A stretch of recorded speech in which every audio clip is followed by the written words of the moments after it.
Howdy, and welcome to the Breakaway podcast. Breakaway is a Bible study recorded on the campus of Texas A&M. For more information on Breakaway, please visit breakawayministries.org. We hope you enjoy the message and stick around for more at the end.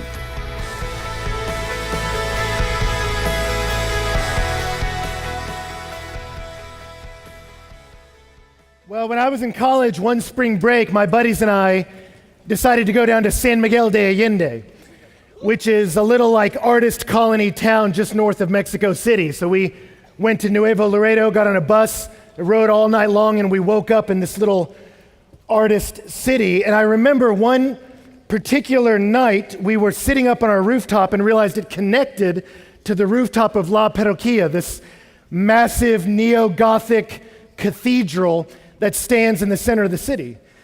And so we went out there that night, and I'll never forget sitting on the rooftop at night of this massive church. And as we sat there watching the sun go down, there were men that were singing in the church. They were singing hymns in Latin, so I couldn't understand most of what they were saying, but it sounded beautiful, and it was coming up, this voices of this choir through the skylight. And I'll just never forget, I'm not a particularly romantic guy, but I just remember sitting there and watching the sun go down over this colorful city, sitting atop this gorgeous building as this sound of worship rose up over me. And it was one of the first times in my life I was so struck by beauty, it made my heart ache. You ever had that happen? Where it was just more than I could take in. And I remember for me, it is that at that moment, this burning desire that I want to share this with someone. And I had never assumed I would get married. I thought, I don't know what God's going to do with that. I'd like to be, but whatever. But I remember feeling a yearning. God, I want to share this with somebody. And I remember looking over at my buddy, Ricardo, who was sitting there in his white undershirt. And I thought, Rick's great and all, but he's not really what I'm looking for. You know, like that's not what I meant. It's just a buddy. Like I want a love, I want a romantic partner in life that we go out into the highs and lows, the beauties and the tragedies of life together. And I remember longing for that and realizing, and what I wanted to start by saying to you tonight is that longing is good. That longing to pair up is good. That's Genesis 2 kind of stuff. That before sin, before the fall, as Adam looked out over the beauty of delight, the Garden of Eden, he had a longing to partner up with somebody. And as cool as the moose were and the raccoons, they weren't it. That he wanted someone that complemented him, that they could journey into life together. And that longing to be partnered up, to love somebody, is a good longing. And so as we enter back into this series on dating and marriage that we kind of took a break from, but now we're back in. As we enter back into this, I just wanted to tell you that longing is good, to want to share your life with somebody. And that's really why we're doing this series, because I want to help you as you journey through this decade where many of you in this room, maybe most of you, will be married before this decade's over. I want to talk with you with how do we navigate these relationships with one another well. And so we're back on the subject of dating tonight, right? And we're picking up where we left off. And where we left off was with a premise that dating exists for evaluation. Dating isn't a status that you sit in like we're dating. Dating is a process, a series of steps we move through to arrive at a particular end. And the purpose of the process of dating is to determine if some person is the person we want to spend the rest of our lives with. And what you're looking for as you move through that process with somebody is you're looking for character and chemistry, and you got to have both. You're looking for a deep character in them. Is there a godliness about them, a stability that will love me for better and worse? And is there a chemistry? Do we get along? Do I like hanging out with you? Right? What you're not looking for is someone to complete you. It's a modern myth, right? Because Jesus never married and neither did the Apostle Paul. And it's not like, well, they were just never complete, right? Jesus never really actuated his humanity. No, he was fine, right? And so you are a complete person before you get married, and you can't look to some other person to do that. If you go, I just got to find someone that will fill up all my vacancies and actuate all my gifts and make me feel whole and alive and complete in this world, that's too much freight to put on a human relationship. You put that kind of weight on a friendship or on a dating relationship, you'll crush the relationship. That's not what it's for, right? And yet there is a desire for many of us, maybe most of us, to link hands with someone and run on into forever together. And that's a good thing. And dating is a process, a modern process of evaluation where we go, is this the person that has a godly character and as I have chemistry with that we could run together? And so as we got on the topic of dating, we talked about who should you date? And we looked at 7 characteristics of who you should date. You want a believer in Jesus Christ, that the two of you are lockstep about the biggest issues in life. But not just someone who ascends to the deity, but a believer in Christ and a pursuer of Christ, that they're not perfect and you aren't either, but they're striving to be. As they strive to know him, they become more like him. And not just a pursuer of Jesus, you want someone that'll keep pace with you. That you're not trying to drag someone along. That's not fun for either party. That you're having to drag them to church or drag them to be someone that wants the things of God. It's not fun to drag people and it's not fun to be dragged. So if you're gonna date somebody, you wanna go, are we running together in spirituality? Do they keep me at the top of my game of becoming a man or a woman who looks more and more like Jesus? That's what you want. And then we looked at more chemistry issues, like are you theologically compatible as we start to get closer? Is there clarity about some of these specific convictions of how theology works, of what kind of style of church we're gonna worship in? We looked at socially compatible. Do you like hanging out? Which feels so obvious, but I meet so many couples that they're like, she is a godly woman, he's a godly man, and therefore we must be married. But you see them after 5 minutes, they don't know what to say to each other, and it's painful to sit with them. You're like, how do you endure this, right? If sitting through a meal with that person is painful, you probably shouldn't link up forever. Philosophically or ministerially compatible. Do you have compatible visions for your lives? If one of them wants to live in New York and the other one wants to live in Calcutta, both can be godly. But maybe linking up is going to cause some stress. You might want someone that says, we have a similar pathway in life, philosophically, where we want to serve and minister and live. And then physically was the 7th one. Do you find them attractive? That's not the number one thing for the believer, but it is on the list. You shouldn't be repulsed by them, right? And then we talked about, whenever you talk about dating, you got to talk about 2 things. What kind of person, and then what process do you go through to find that person? You got to talk about the who, and you got to talk about the how. So we talked about the who, and then we got into how. What process do we go through to arrive at that person, right? How do I navigate the unstable waters in a way that's more exciting than depressing, right? And we looked at 7 things. Well, we started to look at 7 things. We got to 4, and then I just left you hanging, right? And so this is us trying to pick up the rest. How do you date? And we said that there's not a lot of passages in the Bible about dating you're not going to see. And Joseph said unto Mary, do you want to go to the Outback, spit an awesome blossom? That's not how the Bible's written. Dating wasn't the way they did it back then. Different cultures, different times have had different processes, but they've always been processes of evaluating, are you the kind of person I should be linked up with? And the Bible's filled with advice, wisdom about how to properly evaluate a potential husband and wife. And so we looked at 4 that I want to just look at briefly. The first one was, we said, how should you date? Prayerfully. Prayerfully. That before I enter into relationships with you, I enter into that relationship with God and soak in deeply passage like Romans 8 that says we know that God causes all things to work together for the good of those who love God and are called according to his purposes. There's a wonderful stability that comes into your life when you know that. Cast all of your anxieties on him. Why? Because he cares for you. Perfect love casts out fear.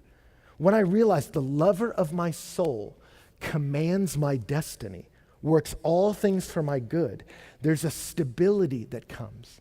And resting in the sovereign care of God takes the desperation out of dating.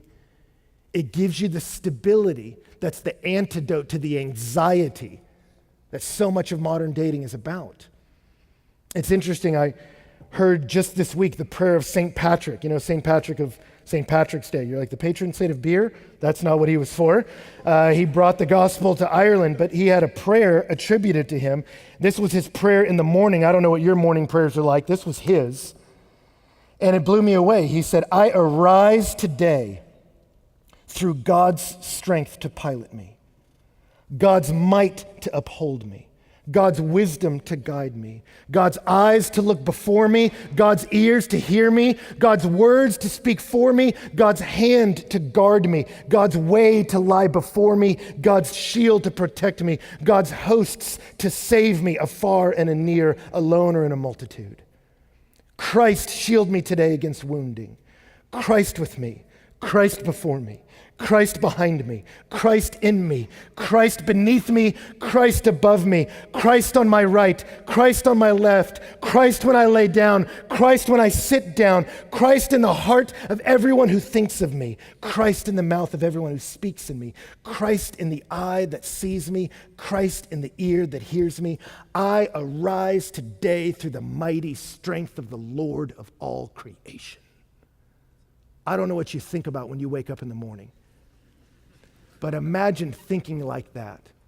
I arise today through the mighty strength of the Lord of all creation who surrounds me and who's in me. A stability like that will keep you from going crazy when you enter the world of dating, right? So we enter in prayerfully, trusting God with our story, that the God who gave his life for me is going to take care of me, right? And then when you get that vertical connection clear, then you enter horizontally in with us, and as you begin to see people that you're interested in, you speak to them with clarity, was our next point. Clarity and initiation. Hey, I'd like to get to know you better. Would you like to go to dinner? Clarity and intentions. I'm not trying to get married tomorrow, but I'm not playing games with you either. I really am enjoying getting to know you, and you seem like the kind of person I could see myself with, so I thought we should get to know each other. And then clarity for an exit. But if at any point you're uncomfortable with this, you let me know. And I trust God with my life, and I trust him with your life, and he's going to take care of us. You give them clarity. And did you notice those first 2 points are connected? When you have the stability of knowing Christ is caring for you, you can provide people with clarity. So many people don't give clarity in dating. Why? Because they're scared. Well, I don't want to come out and tell her I like her, because what if she rejects me? She might. She might, right? And if her opinion is going to crush or make you as a human being, you are not a very stable person. But if you know no matter what happens, Christ loves me, Jesus commands my destiny, would you like to go to dinner? No, I'm okay. God loves me. God bless you. Right? And you can keep moving, right? And you can provide clarity when you lack anxiety, right? Because you trust in a sovereign God, right? And then ladies, it goes for you too. Clarity in response. Clarity in saying to them what you feel. I thought of it today. I didn't want to share this, but it fits here. When I was in college, I just had to hit time out on dating because I was a train wreck, a popular joke among my friends about my ineptitude with dating. But I remember as a freshman, this girl invited me to a date party, and so I invited her to one too, and our friendship circles were hanging out, but I didn't know what to do. Women confused me. And so I remember at one point, she came to me, and she just said, hey, I don't want to pressure you or anything, but she said, I really like spending time with you, and I don't know if you see this going someplace, but if you do, I'd be up for that. And I had no idea what to say. And I remember I gave like some lame, like, I don't know if you're attracted to me, maybe you're attracted to like the Jesus in me, or like something, I just like some Christian nonsense that she's like, no, I'm pretty sure I'm attracted to you, weirdo. I'm not sure anymore. And I didn't know what to do. And so it took me a while before finally I told her, I can't believe it. I think you're great. There's nothing wrong with you. But no, I'm not in a place where I think I can date. Clearly, I've got some issues. I'm not in a place where I can date. And she was like, okay, that's great. Thank you for that. And I remember her walking away, and I was just kind of dumbstruck by that amount of clarity. I was like, aren't we supposed to work through a complex web of intermediaries that ask one another if we like each other? She just came direct, and it was very clear. And ladies, it's helpful for a guy for clarity. Maybe you're not initiating the clarity, but maybe when he initiates with you, you don't ignore him, but you just say, you know what? I think you seem like a great guy, but I don't know that I see this going anywhere. And you give him the clarity on the way out. And then we talked about autonomy. When you are interested in someone and they're interested in you back and y'all start to spend time together, you may call it boyfriend and girlfriend and fabricate words like that, and I don't care if you do, but if by those words you mean Suddenly, because I'm hanging out with this person, I've granted access to their body and they owe me certain things beyond what they owe any other believer in Christ. You're out of step with biblical categories. That in the Bible, they're either brother and sister or husband and wife. And until you take on all the responsibilities of caring for that person until death do you part, you don't get all the privileges that come with their body and their life. That's the Bible's hard line.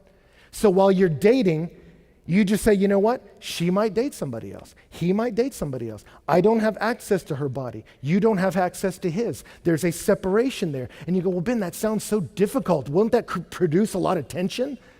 Yes! But that tension is meant to propel you through the process. That as you go, I really want to touch you, you got to go, but are you the person I want to spend the rest of my life with? No, not really, because I don't like talking to you. And then you go, then get off. Or then you keep talking and realize, I think this is the person, let's go. And you start to figure that out, right? And you go, well, Ben, that style of dating looks painful, but I promise you this, it's a lot less painful than the way we do it now.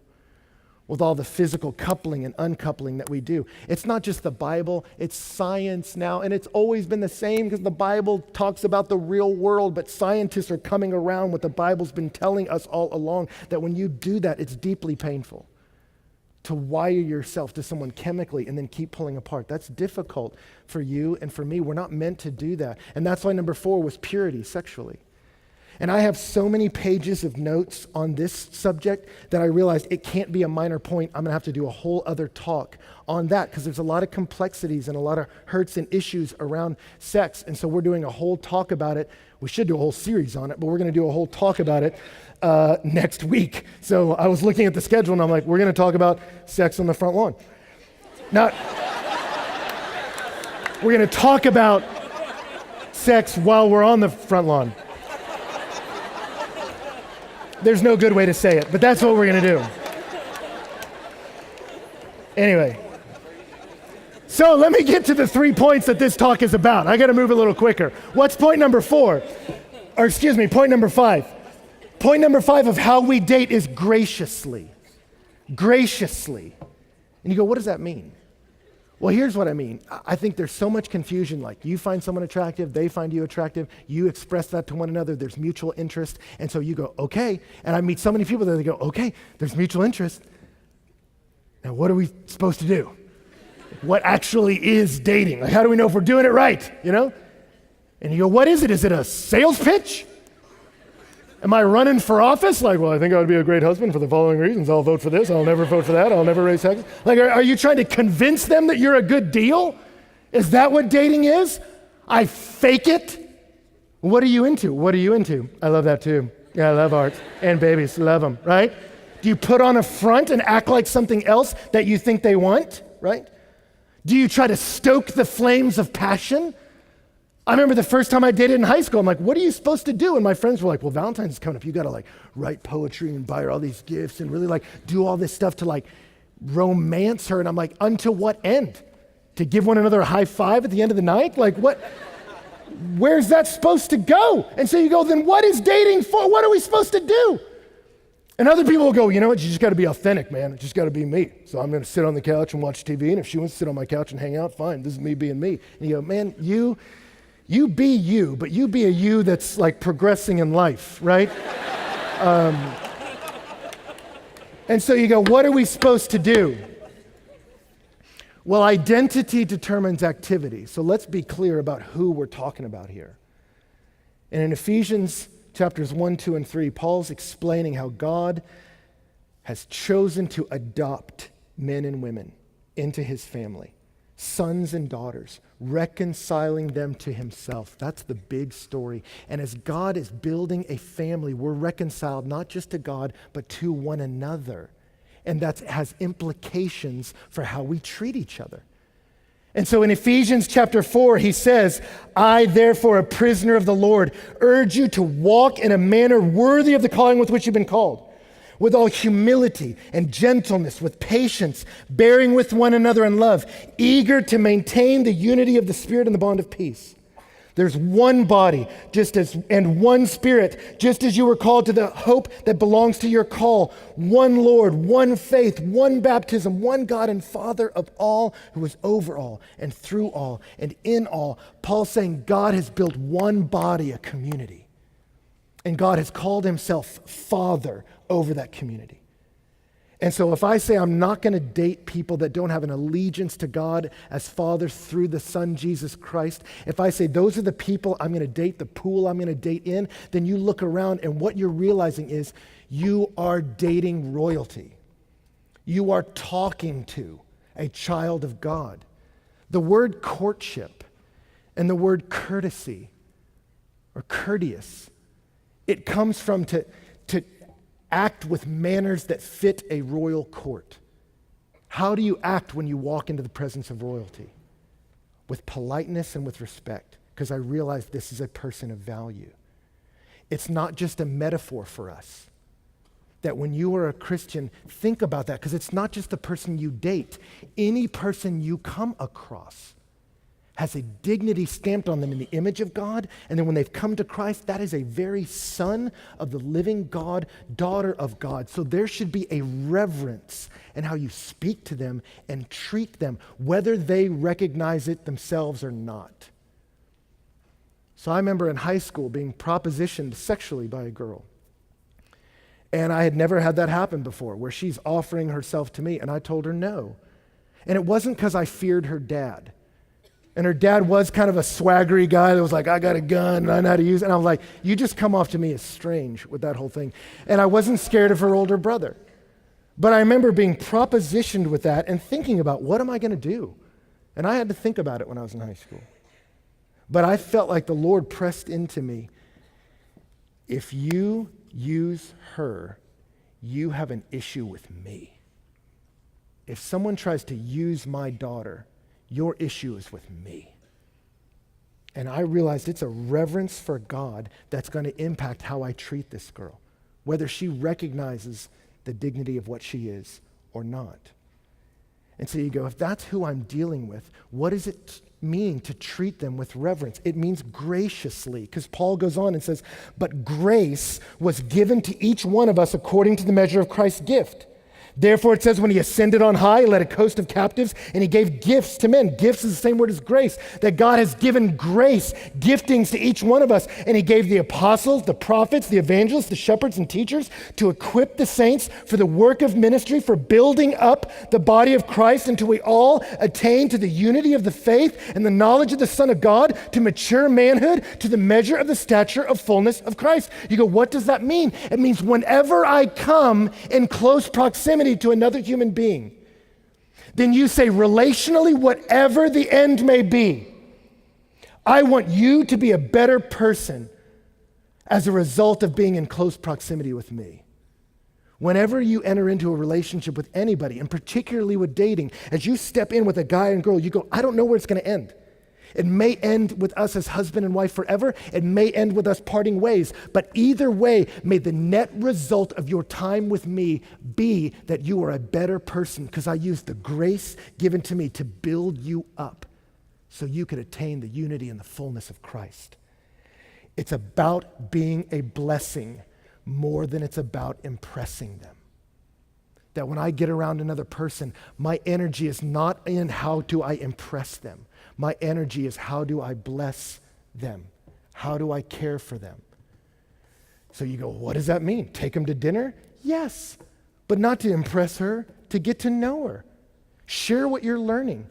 Paul will go on later to talk about speaking to one another in psalms, hymns, and spiritual songs. When Donna and I dated, we didn't try to combine our devotional lives. Now we must study the same book and at the same time. I'm like, you study whatever you want, and I'll study whatever I want. But when we go to dinner, we'll ask that question, what's God teaching you? I'm reading this great book, and she tells me about it. I'm like, I'll probably never read that book, but give me the cliff notes of it so I can learn it. And we're both learning and growing, and I'm learning things from her. And we do things we like doing together. We went rappelling. We went running together, and we realized we both love the outdoors, and she hates running. And I realized, do we have to have every pastime in common? I'm like, running, I can run by myself. If she hated the outdoors, that might be a problem. So I looked at that and went, we're good. I can run alone, but let's go outside, right? And we shared what we're learning, encouraging one another along the way. Do ministry things together. When Donna and I were getting to know each other, I wanted to pick her up, and she says, well, come to this youth event that I'm leading. And I went there and watched her and her friends minister to all these high school students. One of our first dates, I went down to a church in Houston where her and her band were leading worship, right? Watch how they interact with people. Encourage them with your words. That's what dating is for. It's for evaluating, but it's also for blessing. And I remember this really struck me when I was in college because my sister came up into college while I was a student here. And I've told this story. There were buddies of mine that were joking about, I'm going to try to date your sister. And I was like, no, you're not. And I watched myself realize how not funny that was. And I looked at some of them and I'm like, you will never date my sister, right? And they're like, you don't know. I'm like, no, man, like, I'll kill you. And it's not like swaggery, like, okay. I'm like, no, I'll kill you. Because I see that you try to romance and impress girls and you use them. And so they started to joke with me, well, no guy's ever going to be good enough for your sister. And I said, that's not true.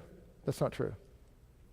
And so they asked me, well, who will be good enough? And I remember sitting and going, who would be good enough? And I thought about that. What kind of man would I want to date my sister? And I wanted a guy, not that would spend all his energy trying to get her to like him, because that's ultimately a very selfish thing.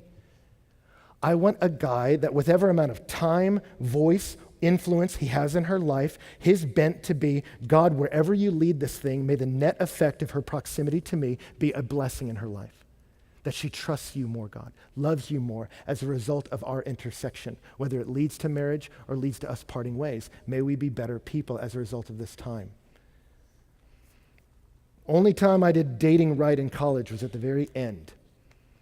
I remember dating a girl, and we did the things I'm talking about, have kept like, you don't belong to me, I don't belong to you, but we got to know each other, and over time, we spent time together, and we realized this is a deeply godly girl, and I'm pursuing the Lord too, and there's so much we like about each other, but relationally, chemistry, there just wasn't a fit there. And I remember driving in the car one time together and us realizing that, of just going, why isn't this working? You're so great, I'm so great. And I remember I just said it, and I said, you know what? I just think we're not a fit. And she said, I think you're right. And we were both like, that's so sad. And then there was this relief that we were both like, man, you see that too? Oh my gosh, I love that we see that. We should hang out. Well, no, actually we probably shouldn't hang out because we're both realizing this isn't working, and it gets confusing sometimes. But I remember at the end of that, you know what? That was the first relationship where when she left, I thought, you know what? I'm not going to be embarrassed for her to tell her friends what it was like being close to me. And years later, when I came back to lead Breakaway and I met her husband, I wasn't ashamed to look him in the eye. Because I knew when your wife was in close proximity with me, I treated her with politeness and respect. And I was proud of that. And I want you to have that. And so wherever it ends, you say, I'm going to treat them graciously. The grace God's given me, I use to build you up, trusting God will lead us together or apart in his good time, right? That's how you want to do it. And incidentally, being gracious is attractive, by the way. Proverbs 11:16 says, a gracious woman attains honor. It sounds horrible, but let me say this.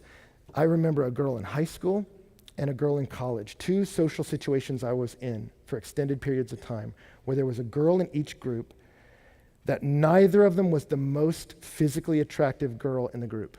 They just weren't. But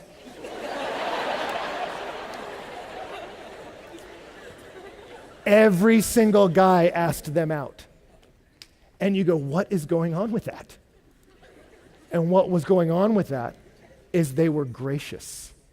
And I remember being in circles of people where you would watch them. They would come up to people in the group and say, hey, I've been praying about that issue with your family. How's that going? They would bring gifts to people. They go, I know you're having a bad day. And you saw them just be so gracious to people. And I would watch guys, non-Christian guys, be so confused. They were just like, I need to be near you. Because they just were like, there's something about you. Because graciousness is attractive. Because that's who you want to spend the rest of your life with.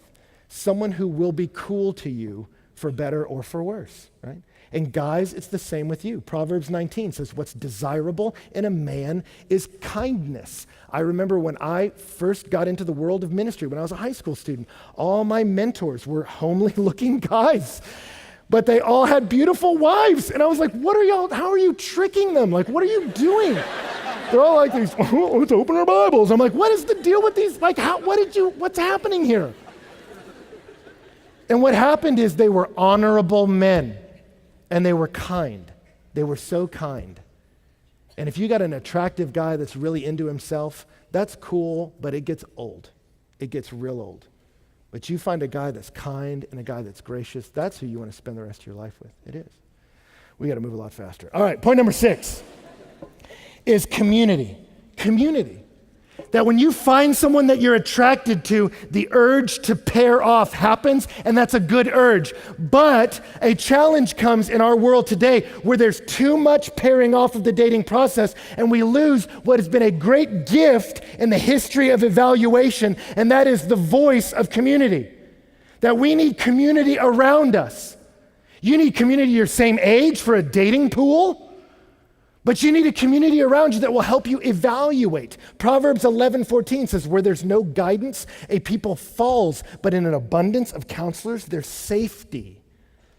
Proverbs 24:6 says, with many counselors, victory is sure. Back in the day, when a guy wanted to court a girl, he came and sat in the parlor of her house. Why? For safety. Because you don't trust some of these yahoos, right? And they would sit in her home, and her parents would be there to watch. How does he treat her? How does he treat us?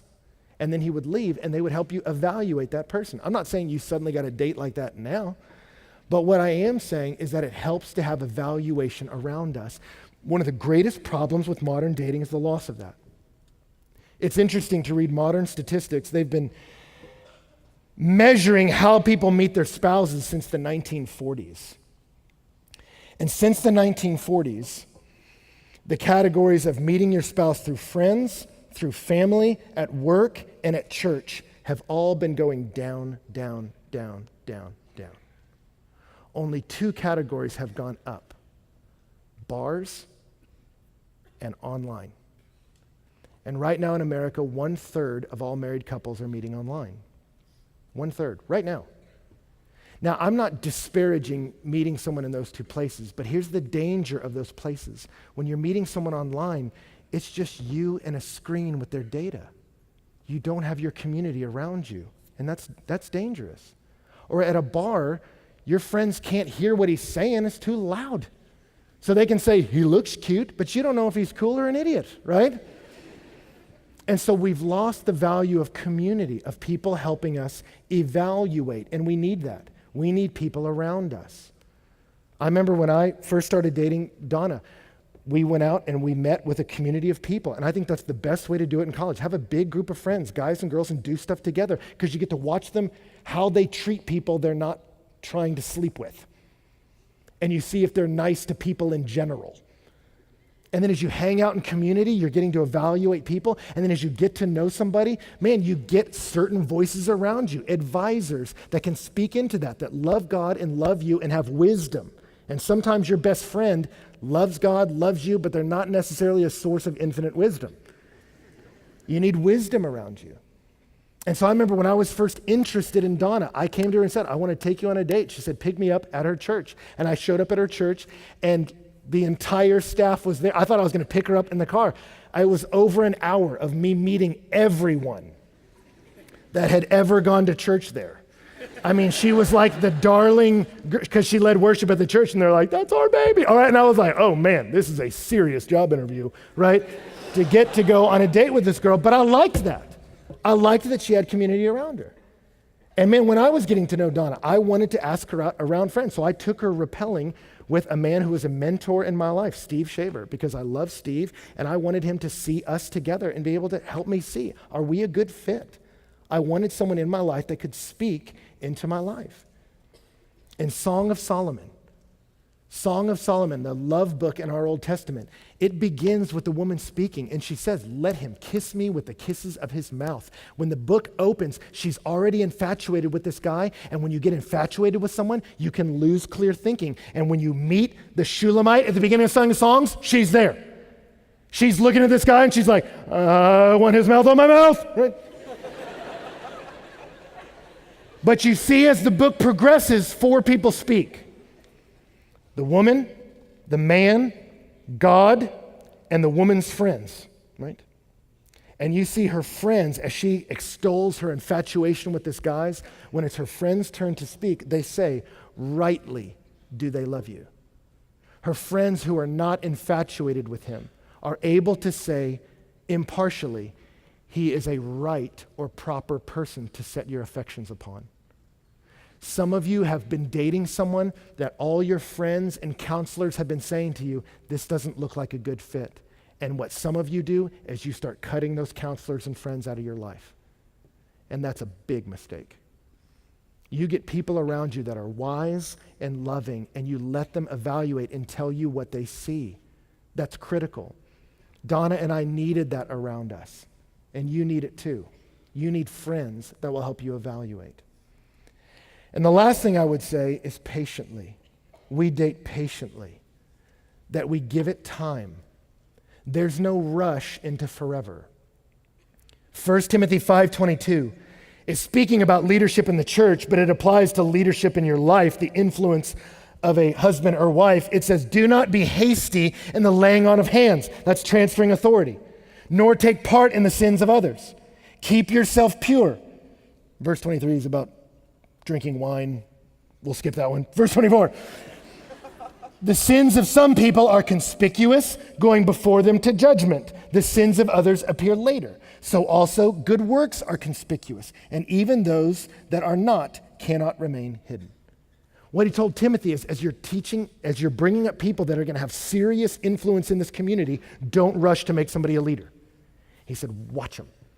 He said, because some people, their sins go before them. I knew you were trouble when you walked in. Right? Some of you are like, that guy is trouble. That girl is drama on her way in the door, right? Other people, you don't know right away. And as soon as you meet them, they'll look good, they'll be nice, they'll be friendly, they'll be interested in you, and you'll go, oh my gosh, love is an open door. And you'll just be so into them, and you don't realize he's going to try to kill you and take your money, right? My daughters, when they watch Frozen, they love the Prince Hans part. And I'm like, y'all don't get too into this guy. Because he's trouble, right? You watch him over time, because some people, they present really well. But over time, as you watch them, there are serious cracks in their character that will become fault lines in the pressure of marriage, and it'll crater the marriage. And you don't want that. You don't want to find out then. So give it time. Watch them. Some people, their sins follow after. They come in looking good, but you wait and you'll see it. The same with good works. They're conspicuous. They come over time. Right? And so I watch them and I wait. C.S. Lewis wrote a book on the 4 loves, and he picked the 4 Greek words for love. It's a great book. You can get the audiobook and actually hear C.S. Lewis read it. It's amazing. But he's talking about agape, which we often equate with a godly love for all. Phileo, which is a brotherly friendship love. Storge, which is an affection. Eros, which is romantic passion.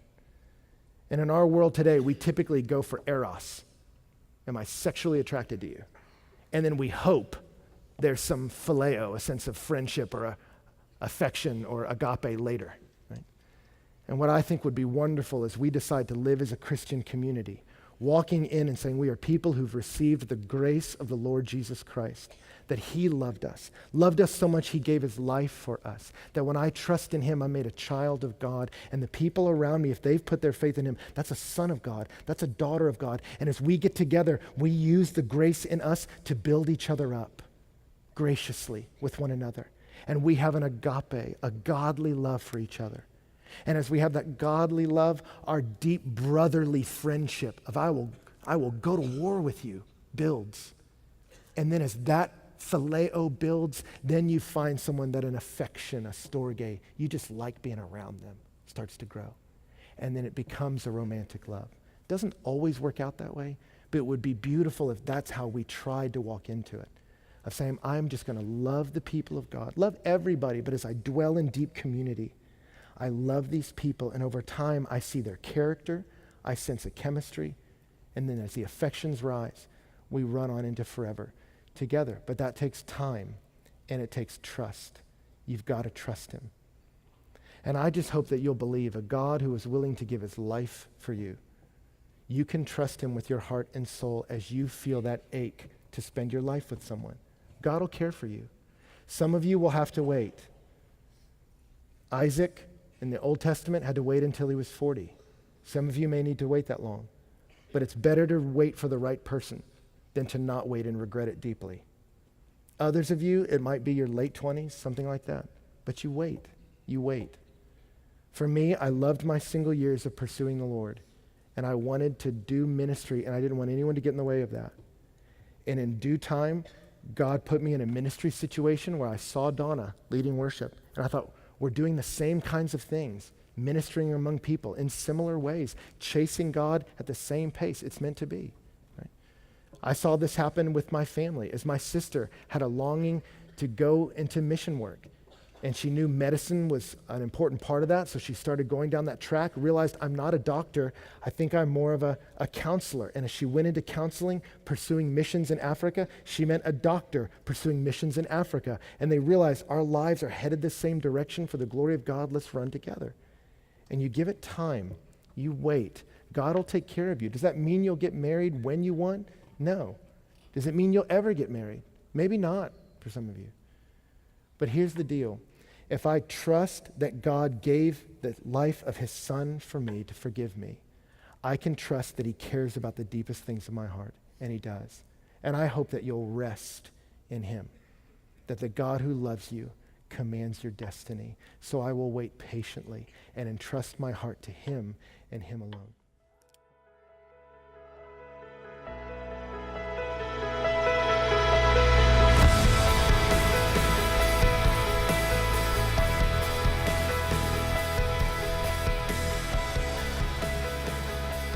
Howdy, and welcome to the Breakaway podcast. My name is Hannah, and I'm sitting here with Ben Stuart after Breakaway on Tuesday. We had a great night. We had Jimmy McNeil and his band from the Austin Stone here leading worship, and it was awesome. Mm-hmm. We talked about Shalom tonight. We finished the giving portion of Shalom, but we told our students and the people at Breakaway the final number, which was $271,509.49. Unbelievable. Incredible. And you know what's crazy is we were talking about as a staff. I mean, that's pretty crazy. Yeah. But we were talking about as a staff that, we've been doing the Shalom Project for 9 years, which I didn't realize that. 9 years.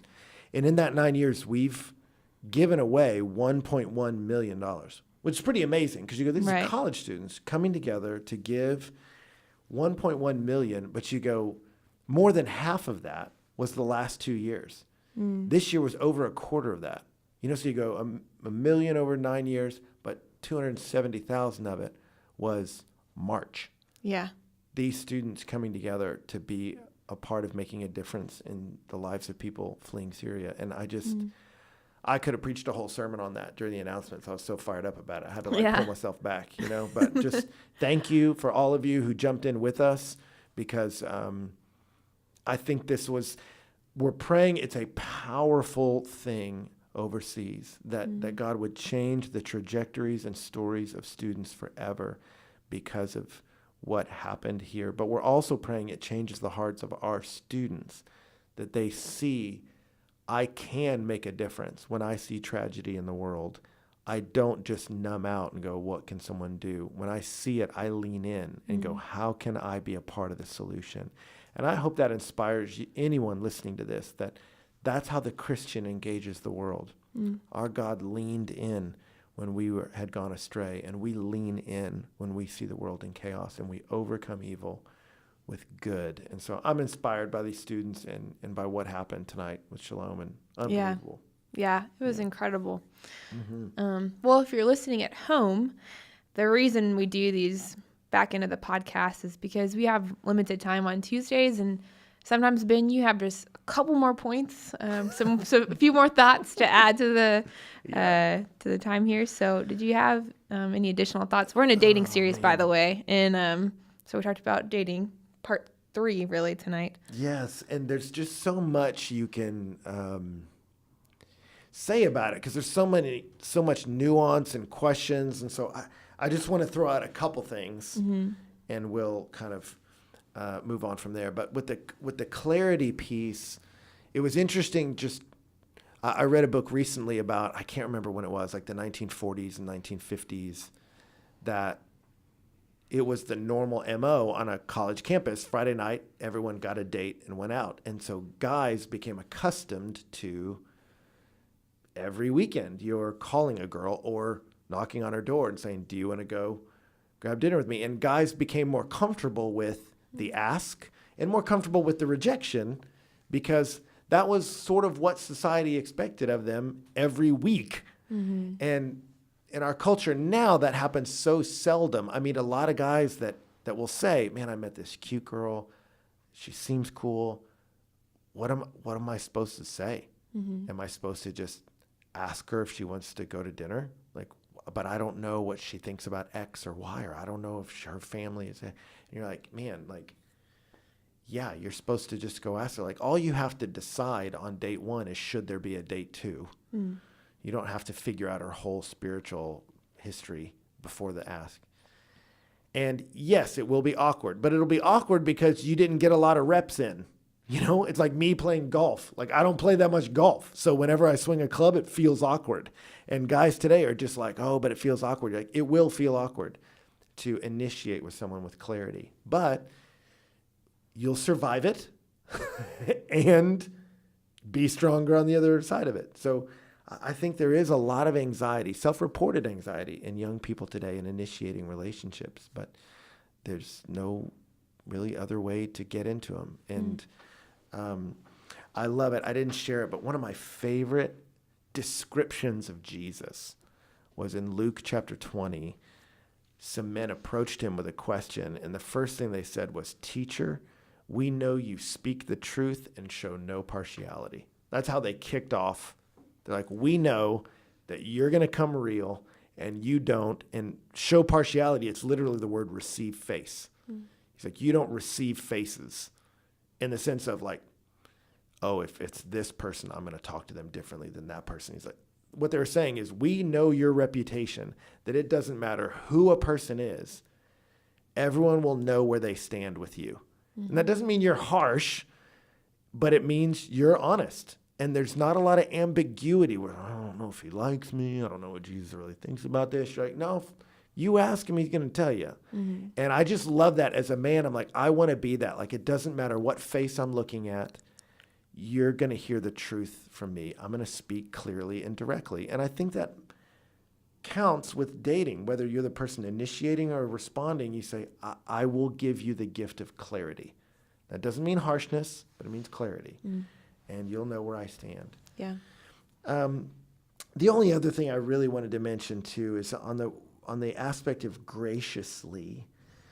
I looked up, and we didn't have time to do it all, but the New Testament is filled with verses that have the words one another in them.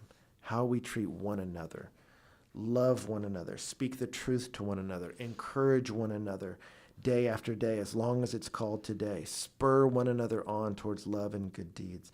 And I would just encourage you, look up all the one another verses, because that's how you're meant to treat a brother in Christ, a sister in Christ, and the brothers and sisters in Christ you're attracted to. That's how you're supposed to treat them. As you get around them, go, I need to use my words to encourage you, to spur you on towards love and good deeds. What does that look like for you? What does it look like for me? Well, it looks like sharing what we're learning. It looks like honestly responding to each other. I remember for Donna and I, one of our first dates ever, we took a walk after dinner, and she was expounding to me a problem she was having with some people she was working with. And when she got done with the problem, telling me about it, I was like, well, and I won't go into details of all the problem. I'm like, they're responding to you that way because of what you've shown them with your pattern of treating them. So honestly, I think the problem's not with them. The problem's with you. And we were walking together and she just stopped and I kept walking. And I remember in my mind, I was like, and scene, like the end of the relationship, But I looked back at her and she got this smile on her face because she's like, no one talks to me that way. Like no one just is direct with me. And I was like, I'm not trying to be rude. Like, it's not that I think you're dumb or a bad person. I just think in this instance, what you're doing signals to them that you'll take care of the stuff that you're hoping they will. And so if you want their behavior to change, you need to tell them. And she kind of had to absorb that. And then she was like, I think you're right. I was like, well, yeah, let me know how it goes. And she kind of got a kick out of that. Like, if you're just a yes man, it's like, I don't need you to tell me what I think. I need you to tell me what you think. And so that's what I think dating is fun, is you're actually sharing ideas that can sharpen one another, build each other up, encourage each other. That's interesting. And so that's what I mean. And I picked the word graciously because Paul did. In Ephesians 4, he says, grace was given to us to build each other up. And then later on, he says, let no corrupting talk come out of your mouths, but only such as is good for building up. He comes around that as it fits the occasion, that it may give grace to those who hear. So he's like, God's given you grace. And so use your words in a way that builds up that person. So it gives grace to everyone who hears you. And that's what I mean by that. Like, by the time I'm done interacting with a person, I want them to have heard Christ in me, have felt him with us, that they know, as imperfect as Ben is, he has God's interest in mind and my best interest in mind. Whether or not that means we should date or not, or be married or not, that this person was trying to help me be better under God. That's what you want. And that's my hope for people. And then with the community piece, I just really would want to stress, if you're not involved in a church, go to church, man. You need to get involved with the Christian community. I read a fascinating story in a secular book about dating that was talking about how discouraging online dating is, because you're basically, and not that all of it's bad, I'm not saying that, but so many of the people they were interviewing said they're getting depressed because they literally just throw out 30 invitations to random people and are just meeting them at a bar one after another, and they're just getting so sad. And they told the story of one guy in this focus group who was the least depressed, actually happy. And they were like, why is dating exciting to you? And they're like, tell us about your last 2 dates. And he was like, well, one was a girl I met at church. One was a girl I met while I was serving at this mission in the city.